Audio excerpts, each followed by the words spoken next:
সাক্ষাৎকারে মেসি জানিয়েছেন ফাইনালে ফ্রান্স দ্বিতীয় গোল দেওয়ার পর তার মুচকি হাসার কারণ। মেসি বলেন, সে সময় আমার মনে হচ্ছিল ফুটবল আমাকে বলছে এই বিশ্বকাপটা তোমার জন্য না। আমার মাথায় তখন 2014 বিশ্বকাপের ফাইনালের কথা ঘুরছিল, মনটাও কেমন খারাপ হয়ে যাচ্ছিল।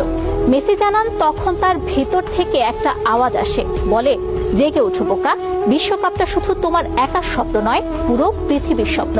ঠিক তখনই উঠে দাঁড়ান মেসি, বলে ওঠেন, আজ কেউ তোকে থামাতে পারবে না।